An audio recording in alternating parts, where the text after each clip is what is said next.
Hello friends, तो हम चर्चा करते हैं जनरल स्टडीज और ऑप्शनल के पर्सपेक्टिव से क्या टॉपिक्स हम एग्जामिनेशन के लिए निकाल सकते हैं, that is for both prelims and the mains exam, और इवन इंटरव्यू के लिए भी क्या ऐसा है जो हम आज के सेशन से निकालेंगे। गोल ये नहीं है कि आज के न्यूज़पेपर में क्या आया कल क्या चला जाएगा। गोल ये है कि आपको कैसे वो स्किल्स इनकलकेट होंगे, कैसे आपको थिंकिंग प्रोसेस इनकलकेट होगा जो आपको हेल्प करेगा किसी भी समय पर important relevant information निकालने के लिए. So this is not newspaper as such. This is a foundation for getting a right amount and right ideas for the mains and the prelims. ये एक स्प्रिंग बोर्ड है जिसको हम समझ रहे हैं, जिसको हम तराश रहे हैं। तो अखबार समझने की गलती ना कीजिएगा। अखबार के लिए बहुत सारे चैनल्स हैं, जगह जगह जो बखान किए गए हैं, आप वहां जाइए और आराम से न्यूज़पेपर देखिए, कोई आपको मनाही नहीं है। दूसरी बात, साथ में नोट्स बनाइए। एक बार में समझ नहीं आता, दो बार बनाइए, खुद अपने पॉइंट्स नोट कीजिए और अपने स्किल्स को एनहांस कीजिए। It is on these lines only that we run different kind of courses, different kind of mentorship based programs for deserving candidates. तो चलिए शुरू करते हैं।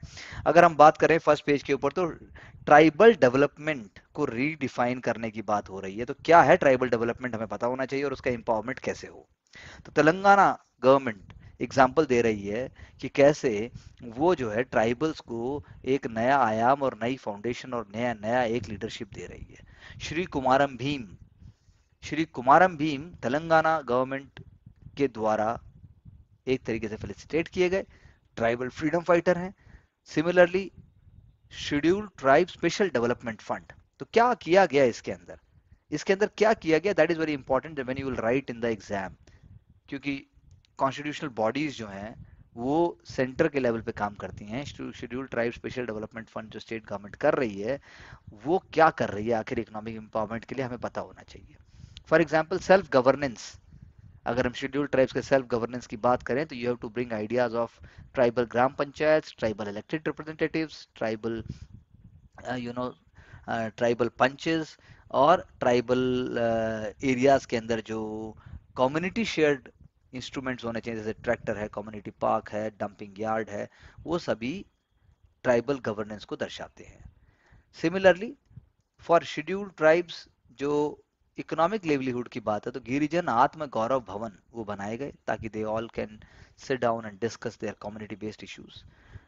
Free electricity to all scheduled tribes hamlets and habitations up to a certain extent. Similarly, free education, चाहे फिर वो primary education हो, चाहे फिर वो हायर एजुकेशन हो, IIT, NIT and other professional courses. Similarly is the case for health care. So Giri Poshan scheme ये एक इम्प्लीमेंट की गई।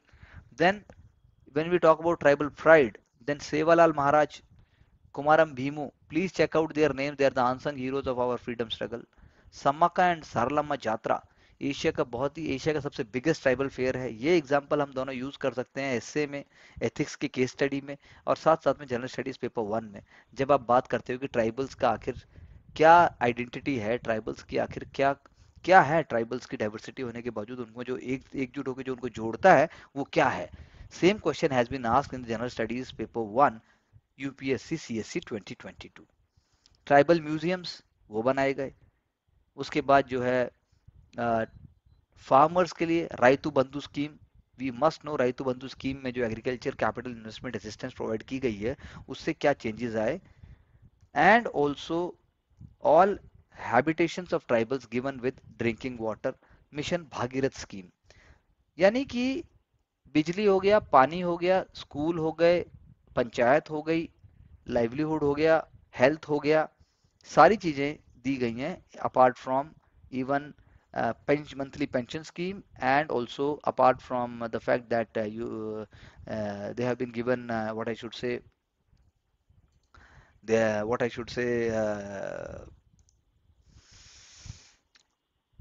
फॉर गर्ल एजुकेशन के लिए भी। तो पॉइंट ये है कि ये सारी चीजें क्या सिर्फ इस राज्य के लिए एक रोल मॉडल है कि भारत के बाकी राज्यों में भी शेड्यूल्ड ट्राइब्स के लिए ऐसे मॉडल हो सकते हैं, ऐसा आपको सोचना है और ऐसा ही आपको आइडिया लेके आना है।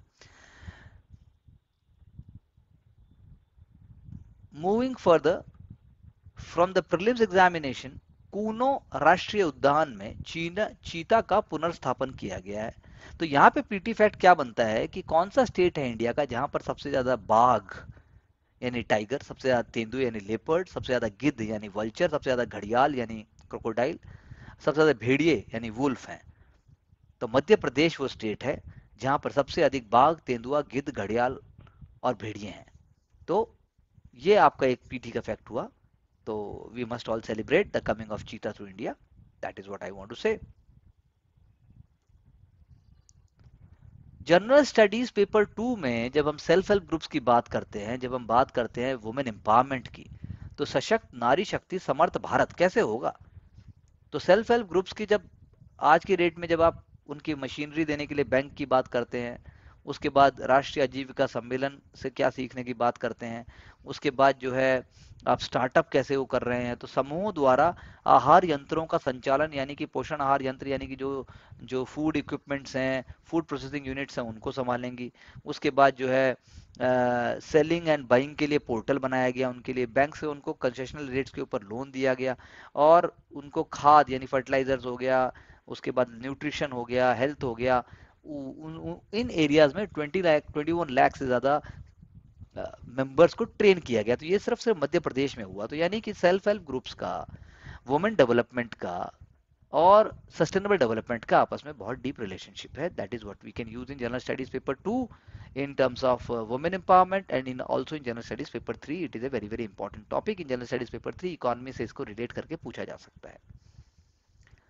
Again there is one more example of चीता। तो लेकिन हम यहाँ पर ये नहीं बोल रहे हैं, हम बात कर रहे हैं कि अगर आपको एस्से में कुछ फैक्ट्स देने हैं या आपको बताना है कि कैसे विजनरी लीडरशिप है सेंट्रल गवर्नमेंट की, तो भारत में tiger population has been doubled in last couple of years.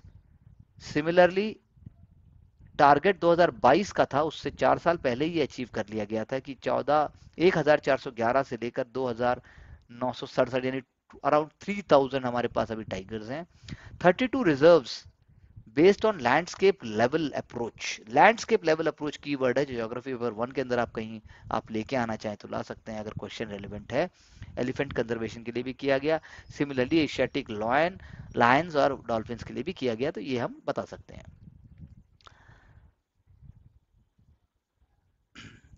Recently, the Shanghai Cooperation Organization Summit has taken place.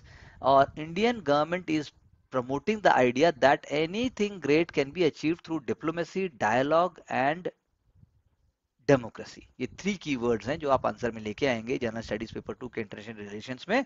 Democracy, diplomacy and dialogue, that is the key thing I am saying. And the you know जो joint declaration किया गया, Shanghai cooperation का जो joint declaration है, the जो last declaration था that was in Dushanbe, इस बार का जो डिक्लेरेशन है वो समरकंद में हुआ। तो उसके अंदर क्या कहा गया, डिक्लेरेशन जो जॉइंट डिक्लेरेशन है that is talking about that इस बार यूनाइटेड नेशन का जो चार्टर है वो इन्वोक नहीं किया गया। इंडिया ने हमेशा इन्वोक किया लेकिन इस बार यहाँ नहीं है वो। तो पॉइंट ये है कि मेंबर स्टेट्स ने ये बोला है, डिक्लेरेशन ये कहता है कि सारी कंट्री की इंडिविजुअल सोवरेनिटी, इंडिविजुअल जो उनकी टेरिटोरियल इंटीग्रिटी और उनकी जो इंडिपेंडेंस है, पॉलिटिकल इंडिपेंडेंस, उसका हमें रिगार्ड करना चाहिए। और हमें सोशियो इकोनॉमिक डेवलपमेंट को, पॉलिटिकल डेवलपमेंट को हमें रिगार्ड करना चाहिए एक मेंबर स्टेट का, वो अपने तरीके से जैसे चाहे। साथ में हमें म्यूचुअल रिस्पेक्ट होना चाहिए इन सब चीज़ों के लिए, equality, mutual benefit, non interference in the internal affairs and non use और threat of use of force for sustainable development of international relations. ऐसा नहीं होना चाहिए।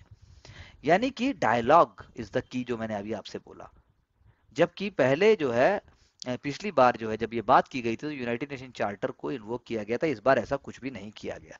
तो तो तो यानी कि दो बातें आती हैं इस दिशा में कि China is having a tough stand towards Taiwan. China का एग्रेसिव स्टैंड है और उसका ambitious one belt one road initiative है। तो उसके कॉन्टेक्स्ट में भी अगर आप इसको देखेंगे तो ये उसको एक डिस्करेजमेंट है, ये उसको एक डिस्करेजमेंट है। सिमिलरली आप कह सकते हैं कि एससीओ ने, शंघाई कोऑपरेशन ऑर्गेनाइजेशन ने वाराणसी को tourism and cultural capital 2022-2023 declare किया। ये पीटी का पॉइंट हो सकता है, लेकिन मेंस के अंदर भी जब आप लिविंग हेरिटेज की बात करते हो, मेंस के अंदर भी आप एक सिम्बियोटिक रिलेशनशिप की बात करते हो, तो यहां पर वो आएगी बात। साथ में जनरल स्टडीज पेपर 3 के इंटरनल सिक्योरिटी एरियाज में जब बात आती है कि what should be the approach for fighting terrorism, तो यहां पर जो है टेररिस्ट, सेपरेटिस्ट और एक्सट्रीमिस्ट ऑर्गेनाइजेशंस की एक्टिविटीज को प्रोहिबिट करने की बात कही है। China is providing leadership and also providing training to combat these things, ये भी एक पॉइंट आप लेकर आ सकते हैं। Coming back to ethics case study, बिना नाम याद रखे एथिक्स केस स्टडी में या एसए के एथिक्स के आंसर के अंदर या इवन एसए में भी आप कहीं ना कहीं बोल सकते हैं कि एथिक्स और इंटीग्रिटी और ट्रांसपेरेंसी और team leadership is very very important. जो हमारे भूतपूर्व विदेशी हॉकी कोच थे, उन्होंने ये कहा कि मुझे बाद में जानकर ये बहुत दुख हुआ कि हमारे हॉकी टीम के कैप्टन मनप्रीत सिंह ने एक नए उभरते खिलाड़ी को ये बोलकर रोका, भाई इतना अच्छा मत खेल, नहीं तो मेरा दोस्त टीम से बाहर हो जाएगा। ये बात उन्होंने अपने मेमोयर्स में लिखी है। तो इससे हमारे वर्क कल्चर को पता चलता है, इससे हमारी कंडीशनिंग का पता चलता है, इससे हमारे एनवायरनमेंट का पता चलता है, इससे पता चलता है कि कई बार हम बड़े स्टेज के ऊपर भी कैसे छोटे छोटे एटीट्यूड के कारण हम बड़े गोल हार सकते हैं। ये आप इतना बताएंगे तो हमारा यहाँ से पर्पस कंप्लीट हो जाएगा। That is I am talking in terms of ethics and leadership.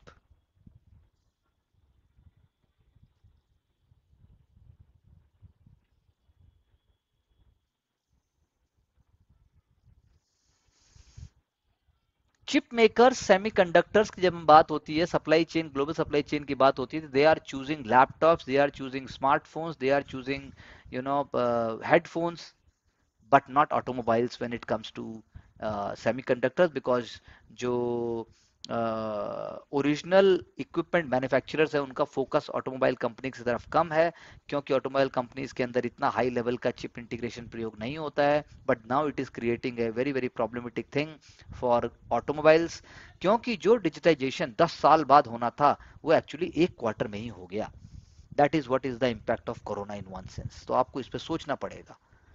जैसे अभी हमने जो बात की कि सेमीकंडक्टर यूनिट एक आएगी, सेमीकंडक्टर जो डिस्प्ले फैब यूनिट गुजरात में ताइवान की फॉक्सकॉन और वेदांता ग्रुप ने किया, वो एक एग्जांपल है कि किस प्रकार का डिप्रीवेशन है, किस प्रकार की चेंज है। क्योंकि जो पर्स लैपटॉप्स हैं, डेस्कटॉप्स हैं, उन सब के अंदर तो बहुत ज़्यादा रिक्वायरमेंट है और हाई लेवल रिक्वायरमेंट है, but same is not the case with the automobile. That is why this is a very very interesting thing to note, which you can use it somewhere in general studies paper 2, in general studies paper 3 के questions में आप syllabus से को relate करके देख सकते हैं, जैसे कि सप्लाई चेन, जैसे कि इकोनॉमी, इवन इन्वेस्टमेंट में भी आप जा सकते हैं। रूरल इलेक्ट्रिफिकेशन कॉर्पोरेशन, आरईसी, जिसका मंत्र है endless energy infinite possibilities. Rural electrification corporation यानी कि अगर आप बात करोगे दीनदयाल उपाध्याय ग्राम ज्योति योजना किसने सक्सेसफुल बनाई, आरईसी ने बनाई। प्रधानमंत्री सहज बिजली हर घर योजना, जिसको सौभाग्य योजना भी कहते हो, किसने सफल बनाया, उसको भी आरईसी ने बनाया। अगर आप बात करोगे मुझे कहना चाहिए revamped revamped distribution sector scheme, RDSS, जिसका काम है क्वालिटी, रिलायबल और अफोर्डेबल पावर सप्लाई देना कंज्यूमर्स को, छोटे छोटे फाइनेंशियल सस्टेनेबल मॉडल्स बनाकर। अगेन आरडीएसएस की मैं बात कर रहा हूं, तो उसको भी सक्सेसफुल बनाया किसने, आरईसी ने, रेक ने। क्योंकि ग्लोबल एनर्जी डिमांड बढ़ती जा रही है और हमारी जो है इंडिया में टोटल इंस्टॉल्ड जनरेशन कैपेसिटी है, याद कर लीजिए इस फोकस, इस वैल्यू को, 400 गीगावाट है। रिकॉर्ड इंक्रीज हुई है ट्रांसमिशन लाइंस में। तो आरडीएसएस जो है इस दिशा में एक बहुत ही महत्वपूर्ण कदम है। आरडीएसएस से जो है ट्रांसमिशन लॉसेस भी कम हुए, पैन इंडिया लेवल के ऊपर जो है आप कह सकते हैं रिन्यूएबल एनर्जी का रेज हुआ, और वो जो है ग्रीन पोर्टफोलियो को बढ़ाने की लगातार कोशिश कर रही है। तो this is what you have to understand is the role of PSU like REC, जिसका डायरेक्ट क्वेश्चन तो नहीं आएगा, लेकिन आपको देखना पड़ेगा कि इसको आप कहाँ एक केस स्टडी, कहाँ एग्जाम्पल की तरह आप प्रयोग में करेंगे, जब जब इनडायरेक्टली इकोनॉमी में बात आएगी या फिर जनरल स्टडीज पेपर 2 में बात आएगी।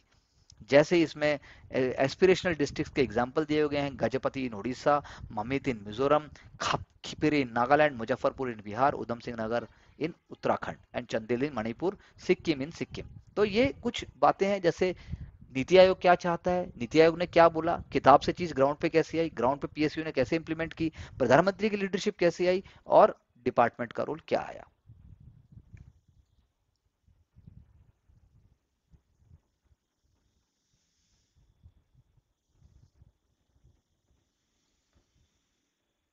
अगर आपसे कोई बात करता है, ऐसे में स्पेशली अगर आप बात करना चाहें कि भारत सरकार की स्कीम क्या है आम आदमी के लिए, तो एक जगह पर ये सारे नाम दिए गए हैं। इस बार की UPSC general studies paper 2 CSC 2022 में गति शक्ति स्कीम जो है आपकी, उसको कैसे इंप्लीमेंट प्रॉपरली किया जाए, उसके लिए क्या क्या चाहिए, उस पर क्वेश्चन आया है। डिजिटल इंडिया, गति शक्ति scheme, vision for industry and commerce, new education policy, स्वच्छ भारत अभियान, self reliant defence forces, Ayushman Bharat योजना, उज्ज्वला योजना फॉर वुमेन, धन जन योजना, जनधन योजना, किसान सम्मान निधि, जीवन ज्योति बीमा योजना, प्रधानमंत्री आवास योजना, मुद्रा योजना for small industries, Beti Bachao Beti Padhao. तो क्या आपको याद है ये सारी स्कीम्स? क्या आप जानते हैं कि नेशनल हाईवे का नेटवर्क 2 लाख किलोमीटर तक हो जाएगा? क्या आप जानते हैं 200 नए एयरपोर्ट और आने वाले हैं 2026 तक? क्या आप जानते हैं 2025 तक 1600 मिलियन टन कार्गो हैंडल किया जाएगा? क्या आप जानते हैं रिन्यूएबल एनर्जी जो है 2025 गीगावाट हो जाएगी 2025 तक?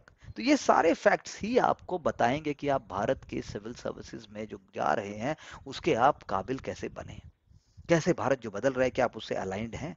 ये आइडियाज, ये थॉट्स आपको अपने पेपर में लाने ही पड़ेंगे। हर जगह जहां जरूरत पड़ती है हम इनको डिटेल में लेंगे और आपसे चर्चा भी करेंगे, because I told you that we are not discussing the newspaper, we are discussing the general studies course. Our goal is to complete the course, that is why ये न्यूज़पेपर की शेल्फ लाइफ नहीं है, ये आपके exam की success life से जुड़ा हुआ है। अभी अभी मैंने बात की तो उन्हीं स्कीम्स की तरह आप देखिए, प्रधानमंत्री किसान सम्मान निधि योजना, प्रधानमंत्री आवास योजना, स्वच्छ भारत मिशन, उज्ज्वला योजना, तो इन सब के आपके टिप्स पे होना चाहिए कि क्या हो रहा है, कैसे हो रहा है, क्या कर रहा है।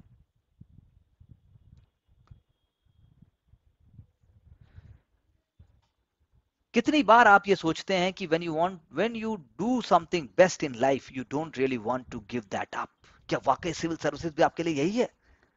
अगर यही है तो किसी भी हालत में आपको सक्सेस मिलेगी ही, कोई आपको रोक नहीं पाएगा, ये मैं आपको पूरा विश्वास दिलाता हूं।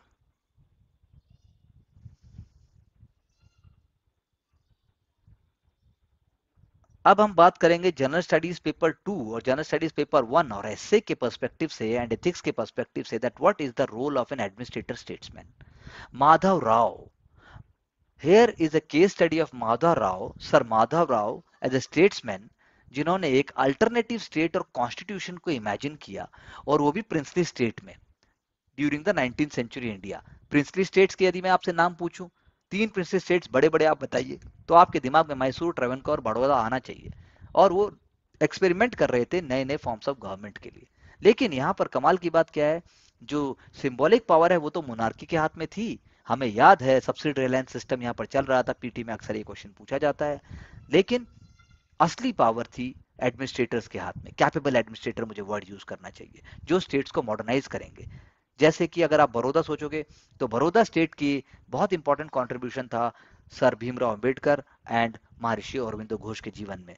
विवेकानंदा, स्वामी विवेकानंद को ऊपर और राइट डायरेक्शन दिलाने में जो खेतड़ी नरेश थे, महाराजा ऑफ खेतरी, उनका बहुत इंपॉर्टेंट रोल था। सिमिलरली औंध, AUNDH औंध, उन्होंने औंध नाम का जो प्रिंसली स्टेट था, उन्होंने अपने आप को गांधीयन आइडियाज पे कन्वर्ट कर दिया था। तो इसीलिए मैं क्या कीवर्ड यूज कर रहा हूं, अगर आपको एक नई वोकेबलरी सीखनी है तो इंडियन कार्डर of administrator statesman. Modern India के आंसर में अगर आप लेके आ गए राइट जगह राइट अप्रोच से, तो आपको नंबर आएंगे ही आएंगे। महात्मा गांधी के अलावा मिर्जा इस्माइल साहब का नाम अगर आप बहुत जगह देख पाओ तो इसी कारण है क्योंकि सर मिर्जा मिर्जा इस्माइल ने जो है जयपुर हो गया, मैसूर हो गया, हैदराबाद हो गया, बहुत इंपॉर्टेंट रोल प्ले किया था।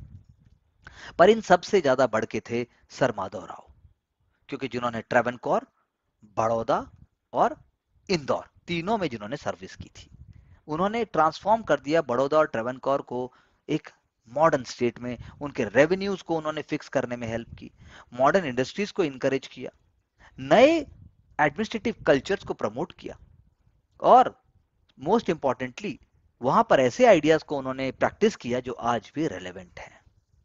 तो यानी कि जो एडमिनिस्ट्रेटर माधवराव साहब थे वो एक तरीके से कौटिल्य चाणक्य ने जो किताब लिखी अर्थशास्त्र और मैकेविली की जो प्रिंस थी, वो उनके आइडियाज से भी वो इंस्पायर और उनके आइडियाज को प्रैक्टिकली प्रमोट करके यहां तक वो पहुंचे।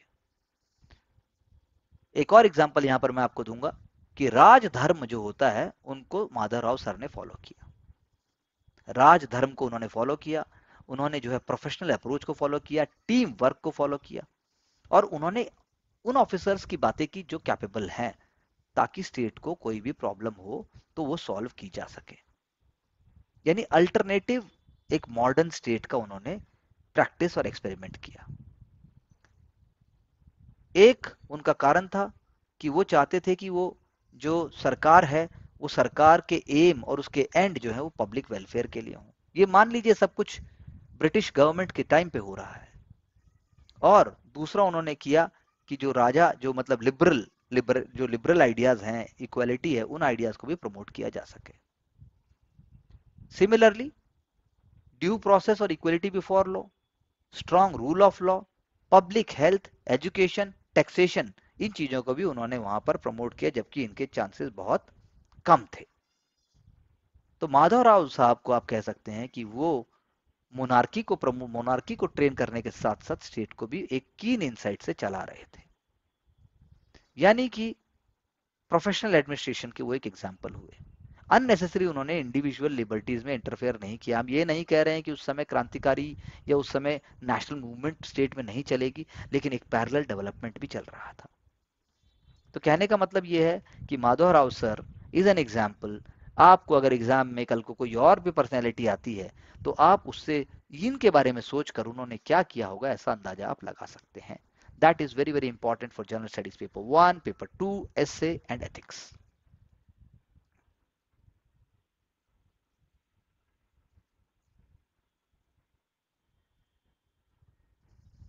अगर हम बात करें जनरल स्टडीज पेपर 2 में और पेपर 3 में, अगेन जब सप्लाई डिमांड सप्लाई की बात आती है तो एक ही पॉइंट मैं आपको यहाँ बताना चाहूंगा कि डिमांड सप्लाई के अंदर हमें जो है एक्सपोर्ट को परस्यू करना होगा, हमें हमें डाइटरी और क्रॉप डाइवर्सिफिकेशन को प्रमोट करना होगा, ना कि चीजों को रोकना होगा। राइस, व्हीट और शुगर ऐसी एग्री कमोडिटीज हैं जो कि कंजम्पशन रिक्वायरमेंट को सरपास कर रही हैं, इसीलिए गोडाउन्स भर गए, इसीलिए सिग्निफिकेंटली हम उसको एक्सपोर्ट कर पाए।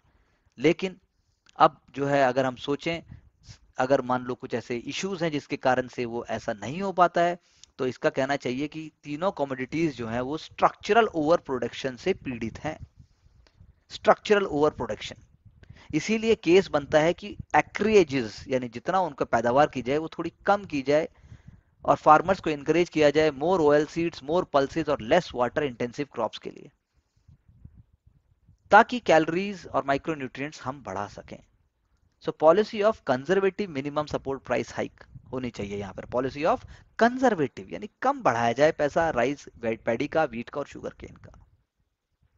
इसीलिए टैरिफ जो इंपोज करना है वो टैरिफ आप इंपोज कीजिए, क्वांटिटेटिव रिस्ट्रिक्शन मत लगाइए। अभी क्या लगा हुआ है? Quantitative restrictions. यानी कि क्या वो शब्द हुआ, ये इंटेलिजेंट स्टॉक मैनेजमेंट चाहिए, ताकि हम सप्लाई चैलेंजेस को मैनेज कर सके। तो मैंने आपको 10 कीवर्ड्स कम से कम बता दिए, जो कि जनरल स्टडीज पेपर 3 का सिलेबस आप इकोनॉमिक्स का जवाब देखते हैं तो वहां इस टॉपिक के साथ आप रिलेट कर सकते हैं।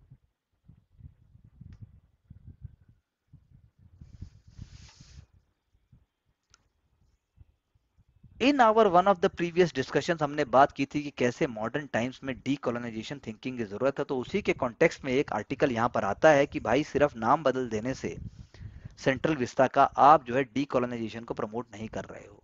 आप टैगोर का, फ्रेंस फैनॉन का, केसी भट्टाचार्य साहब का और थियोंगो का या नामवर सिंह का नाम लेने से आप एंटी कॉलोनियल स्ट्रगल को प्रमोट नहीं कर सकते। ये नाम आपको भी अपने नोट्स में लिख लेने चाहिए, क्योंकि इनमें से कोई ना कोई नाम जनरल स्टडीज पेपर 1 के क्वेश्चंस में आएगा, किसी पर्सनैलिटी पे क्वेश्चन आ जाएगा। टैगोर की मेरी जहां तक बात है, या फिर केसी भट्टाचार्य साहब की बात है, या फिर नामवर सिंह की बात है, और या फिर एसए एथिक्स में आप उनको यूज कर सकते हैं। So the article is arguing that जो आप बात बताना चाह रहे हैं, जो नॉलेज सिस्टम की आप बात कर रहे हैं, क्योंकि हमारे जो आप पहले के जो थिंकर्स कह रहे हैं इंक्लूडिंग नेहरू टाइम्स, उन्होंने इस बात पर ध्यान नहीं दिया, ये बात पूरी तरह से सही नहीं है। मिलिटेंट डीकोलोनाइजेशन का अर्थ क्या होता है? मिलिटेंट डीकोलोनाइजेशन भी भारत ने अपनाया, जितना जरूरी था भारत ने अपनाया। लेकिन आर्टिकल सेज कि किसी कल्ट को, किसी पर्सनैलिटी को सिर्फ आप पूजा करके आप इन चीजों को बढ़ावा नहीं दे सकते हैं। हम अपने ट्रेडिशन से ही कॉलोनाइजेशन को फाइट कर सकते हैं। तो आपका एग्जाम्पल अपना होना चाहिए। Traditional in self is a reconstruction, sociology का एग्जाम्पल है ये। The rediscovery of passed by the present. जैसा आप चाहते हो वैसा अगर आप दिखाओगे तो फिर आपका भी पूरी तरह से पिक्चर क्लियर कभी नहीं आएगी। इसीलिए सिन्हा, जो हमने जो आर्टिकल पढ़ा था, जो एग्जाम्पल वहां पर दिए गए थे अफ्रीकन राइटर के, जिन्होंने कीनियन भाषा में लिखना शुरू कर दिया था, वो जो है, ये भी फिर आर्टिकल बताना चाहिए था आर्टिकल को कि वो जो है फिर वो जेल में भी गए थे और उन्होंने जेल में रहकर ही एग्जाइल की जिंदगी जी थी 40 बरस तक कम से कम। और अथॉरिटेरियन टेंडेंसीज जो सरकार की होती हैं उसके बारे में भी लिखा था, वो तो हमने बात नहीं उठाई। इसीलिए नेहरू जी ने 1945 में आईएनए जब ट्रायल्स की बात हुई तो उसके डिफेंस की बात की थी। सेक्शन आईपीसी के सेक्शंस के खिलाफ उन्होंने बात की थी। लेकिन जब वो प्रधानमंत्री बने तो उन्होंने जो है कॉलोनियल ईरा के बहुत सारे कानूनों को नहीं खत्म किया। तो इससे आप क्या कहना चाहेंगे? तो कहने का मतलब ये है कि अ, किसी भी सरकार के द्वारा यदि कानून को एक वेपन के तौर पर प्रयोग करके अपने फायदे के लिए बात की जाती है तो उससे समाज का भला नहीं होता है।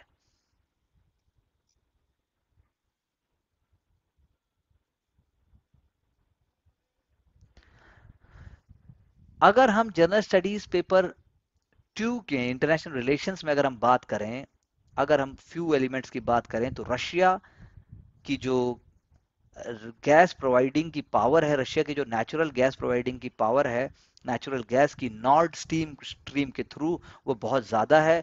और एटलांटिक काउंसिल जो है, एक अमेरिकन थिंक टैंक, उसने कहा था कि रशिया ने अपनी सप्लाई जो है 40% ज़्यादा कम कर दी है। तो यूरोप ने जो है 82% से ज़्यादा अपना स्टॉक पाइल कर लिया है।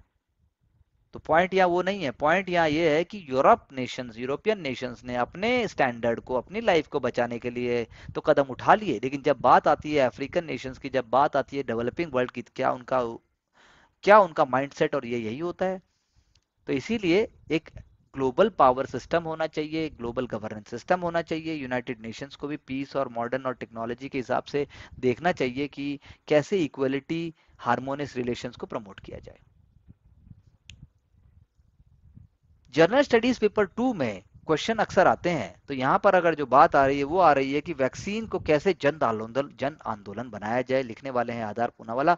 उन्होंने कहा है कि हमने कोविन पोर्टल दुनिया में सबसे पहले बनाया। लोग कागज ढूंढ रहे थे, हमने सर्टिफिकेट इशू किए। हमने डिजिटल वैक्सीन सर्टिफिकेट इशू किए। हमने R&D किया। हमने जो है drug regulatory system world world level का रखा। हमने डी इंगेजमेंट रखा गवर्नमेंट का, डिपार्टमेंट्स का और प्राइवेट प्लेयर्स का। हमने यूनिवर्सल वैक्सीनेशन प्रोग्राम को चलाया। तो ये सारे पॉइंट जो जनरल स्टडीज पेपर 2 से जुड़े हुए हैं, यदि डायरेक्ट क्वेश्चन इसका नहीं आता है लेकिन आता है कि हेल्थ केयर में क्या, वो तो आप कुछ ना कुछ मुद्दा इसमें से लेके आ सकते हैं। एक लाइन भी अगर आप समझ के ले आएंगे तो हमारा भला हो जाएगा। Similarly this can also be A part of essay and ethics. So regulatory system और पेशेंटली सेफ्टी प्रोटोकॉल्स को ब्रीच ना करने से ही हम जो है लीडरशिप, और प्राइवेट और पब्लिक सेक्टर का एक एग्जाम्पल है वैक्सीन्स का हमारा नंबर 1 बनना। हमारा जो है प्रधानमंत्री जी के लीडरशिप में जो लोग 1 बिलियन से भी ज्यादा लोगों को, मतलब बिलियंस ऑफ पीपल जो उनको लाइफ सेविंग वो लगाए गए, इससे पता लगता है कि we can fight and we can create a awesome system for the future.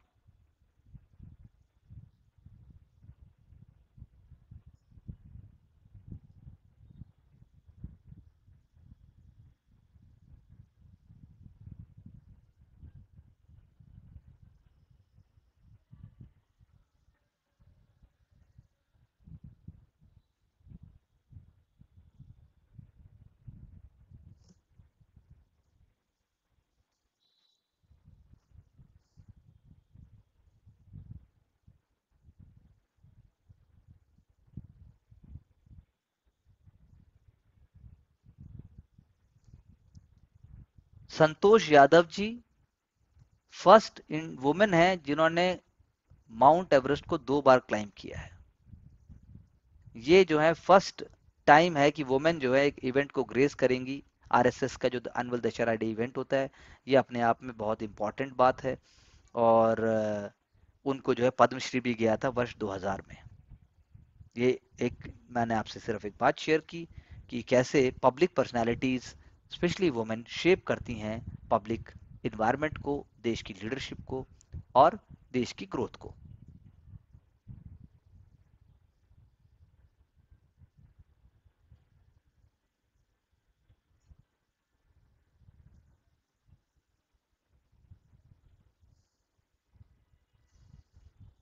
आप हमेशा पर्सनैलिटी की जब बात आती है, डॉक्टर अंबेडकर साहब का ये कथन कि education is a solution to all social evils, education is a solution to all social evils. आप सोचिए, भारत सरकार के कदम सोचिए, private, primary, secondary, tertiary education सोचिए, और फिर आप इस बात को सोचिए कि हम कॉन्स्टिट्यूशन के हिसाब से कितना जस्टिफाई कर रहे हैं। ऑटोमेटिकली आपके दिमाग में पॉइंट्स आएंगे और आपका थिंकिंग माइंड आपको आंसर की तरफ लेकर जाएगा।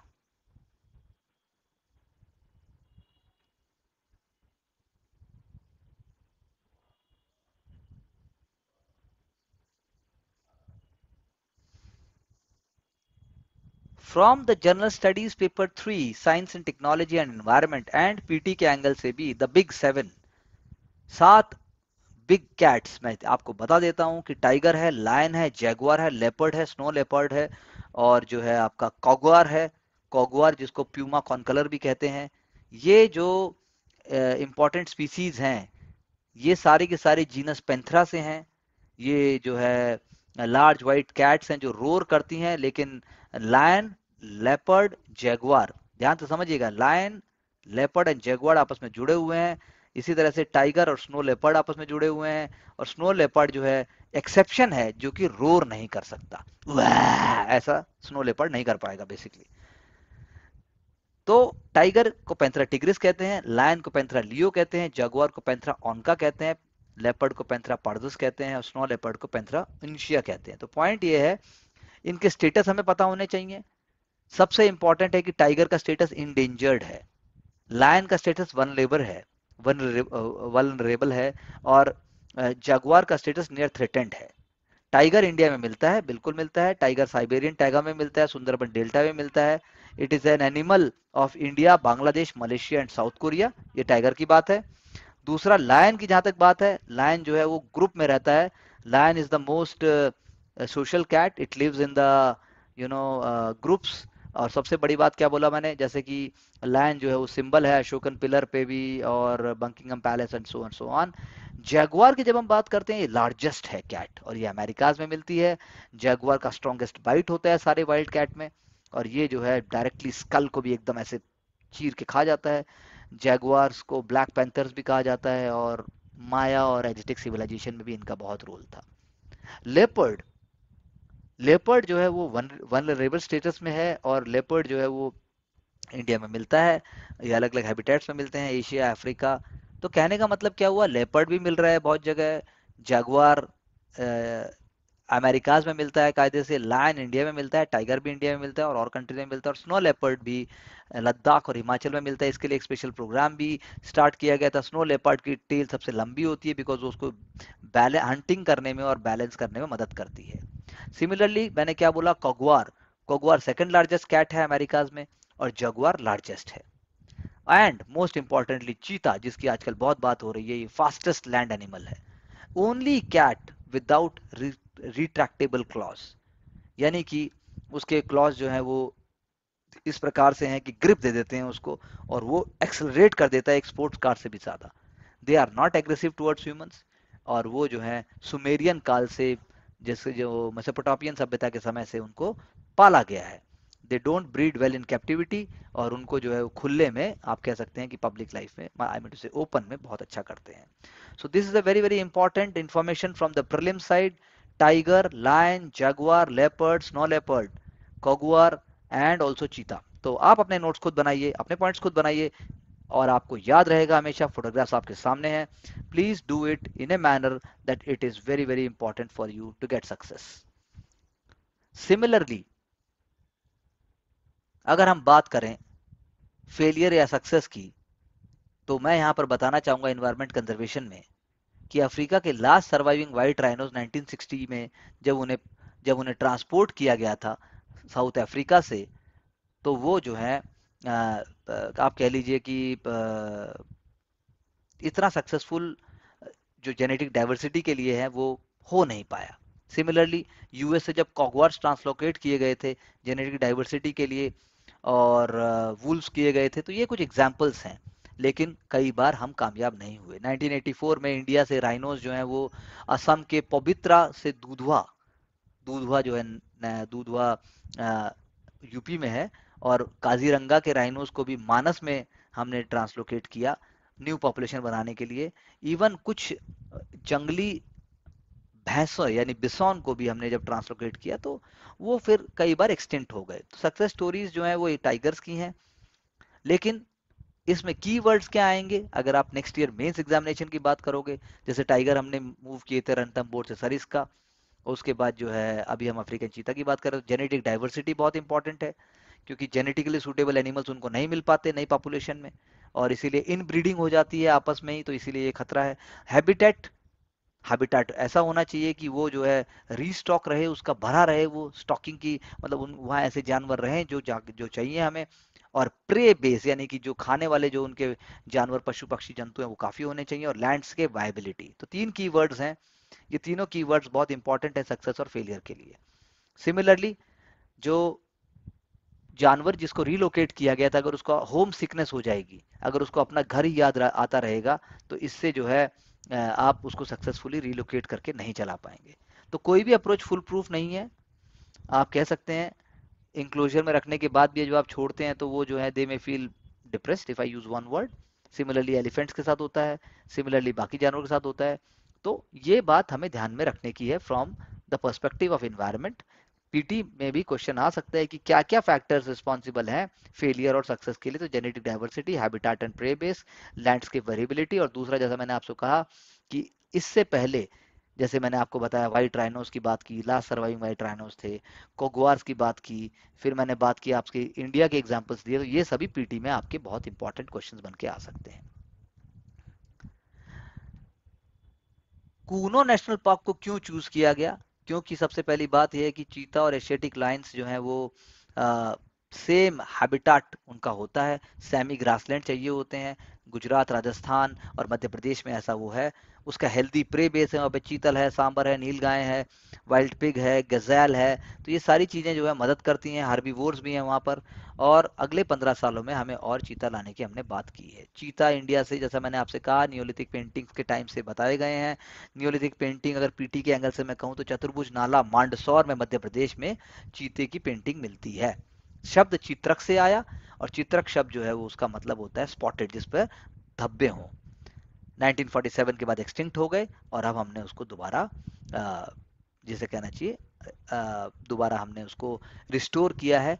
और एक वर्ड अगर मैं यूज करूं, हिस्टोरिक इवोल्यूशनरी बैलेंस, तो इतना काफी है।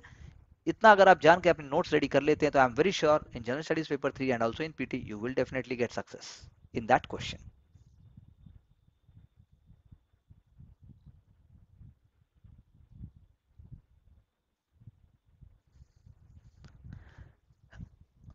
From the prelims examination perspective, colour revolution शब्द का क्या मतलब है? कलर रिवोल्यूशन शब्द का मतलब है कि यदि कोई कंट्री दूसरी कंट्री के अंदर इंटरनली इंटरफेयर करके, प्रमोट करके, पॉलिटिकल इंस्टेबिलिटी को बढ़ाकर अगर उस देश की सरकार को हिलाता है तो उसको हम कहते हैं कलर रिवोल्यूशन।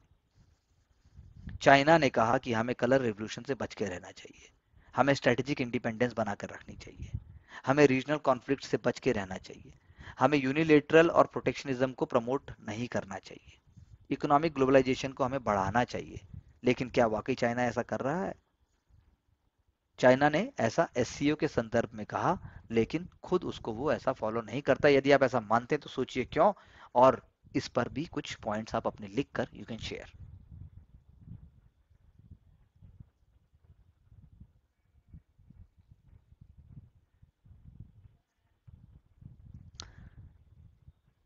यदि हम बात करते हैं एक जनरल स्टडीज पेपर 3 के अंदर या फिर प्रीलिम्स के पीटी के अंदर, अगर मैं बात करूं इकोनॉमिक टर्म की, तो एक टर्म होता है front loading of monetary policy actions. Front loading keyword यहाँ पर फ्रंट लोडिंग है, तो इसमें आप क्या शब्द का यूज करेंगे? इसमें आपको यूज करना चाहिए interest rate hikes, inflationary pressures, और साथ में आपको बोलना चाहिए कि जो ग्लोबल इकोनॉमी के हिसाब से जो भी आप स्टेप लेंगे वो आ जाएंगे सब front loading of monetary policy action के अंदर।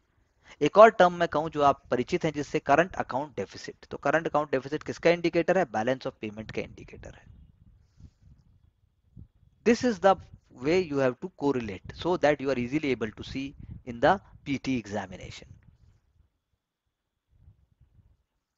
Windfall tax, windfall profit tax, सरकार इसकी बात करती है जो लोकली प्रोड्यूस क्रूड ऑयल है, क्योंकि जब इंटरनेशनल ऑयल का, क्रूड ऑयल का दाम गिरेगा और हम अपना खुद प्रोड्यूस कर रहे हैं तो नेचुरली फिर हमें विंडफॉल टैक्स मिलेगा।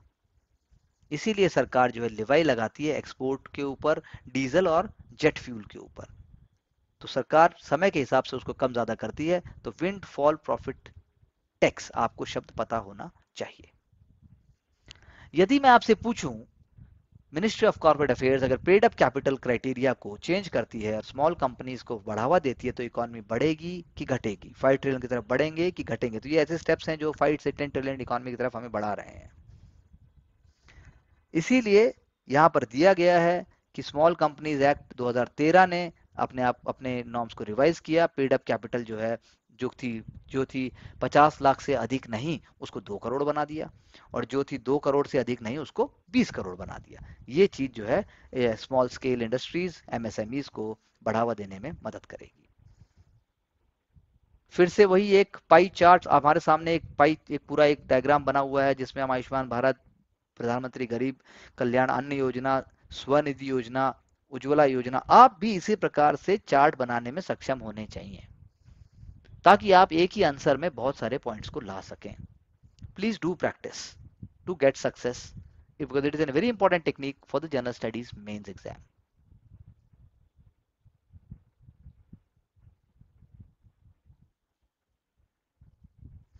So this is all for the day.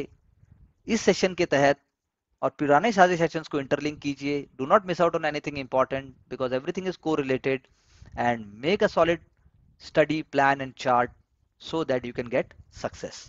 Do join us for our future endeavors and courses, and share, subscribe and like our channel. Thank you for everything. Thank you very much.